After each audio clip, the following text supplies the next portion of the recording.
Beneath the shadow of his ubiquitous Stetson, his jaw looked square and rough with a couple days' beard. Em here is just excited about Christmas. Someone is going to get murdered, Emily said, if you don't get out of here. Is that any way to talk to your baby's godfather? Hey, he said, leaning left to peer past Emily, who stood her ground like a small mixed-race soldier. That looks real nice. The blue spruce they'd cut from the shelter belt just a few hours before stood smack dab in front of the window adjacent to the porch. A little sparse on the left side and kind of tall for the room, but I could fix that if you'd just let me. He took a step forward, at which time Emily smacked him in the chest with her fist. Her unruly dreadlocks swung with the force of her punch. Ouch, he said, though it seemed unlikely he felt the blow through the insulation of his canvas jacket. Is that any way for a mother to act in front of her own baby? Get out, she insisted, then turned narrowed eyes toward Casie. Tell him to mind his own business. But Casey's heart was still working on returning to its pre-emergency rhythm. Holy Hannah, she said, exhaling finally. You scared about 20 years off my life expectancy. Oh, Emily's cheeks reddened a little. 8 months earlier, when she'd first arrived at the ranch, homeless and pregnant, Casie would have sworn the girl didn't know how to blush.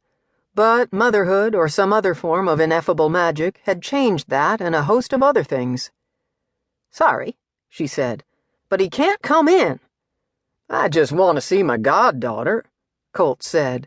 His eyes gleamed with mischief and something Casie didn't dare consider. She and Colt had known each other since grade school, when he had tormented her to distraction. During high school, the torments had morphed into something closer to titillation. But only a fool would forget the wild-eyed boy's penchant for stuffing grasshoppers into chocolate milk cartons. I'd better come in and make sure her mama's screaming didn't scare her. Your goddaughter is fine, Emily said. You're the one who's going to need attention if you don't shape up. What's going on? Casie asked, and stepped cautiously into the breach. It was probably a mistake.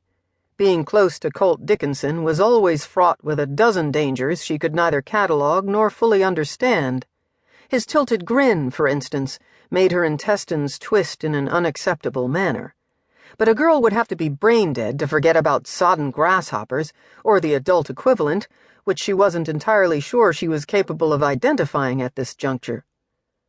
I'm wrapping his gift, Emily said, nodding vaguely toward a box half enclosed in environmentally responsible newspaper. And he's trying to peek. I'm not, Colt said. He sounded genuinely offended, but despite the fact that he had spent a good deal of every day on the lazy over the past several months, Casie wasn't positive he was genuinely anything. He was male, after all, and a rodeo cowboy, and inexplicably fond of insects, none of which suggested constancy. You just want to know what I got you, Emily insisted. Are you accusing me of lying? He asked, and spread brown fingers over the place on his chest where a normal person's heart would reside. Colt Dickenson was not a normal person. Casie had decided that 20 years earlier, upon the discovery of a wood frog in the pocket of her denim jacket.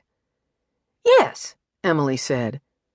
How can you wound me like that? Colt asked, eyes tragic. I'm Little Bliss's. Seriously, Casie said, seeing no end to the drama in sight. I thought the roof was coming down when you yelled. I know it. She's so loud, Colt chided, shaking his head at the little mother. You've probably upset the baby. I'd better check on her. The baby's fine. It's you, she began. But just then Little Bliss woke with a bleat of despair. One tiny hand had escaped her swaddling and waved abruptly in the air. Emily glanced toward her with that wild expression reserved for new mothers and prey animals.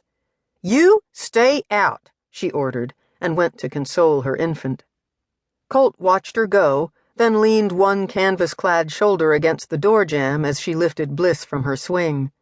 His eyes, Casie noticed, were soft and warm now, and though his smile had ramped down from mischievous demon to happy sprite, it rarely disappeared completely.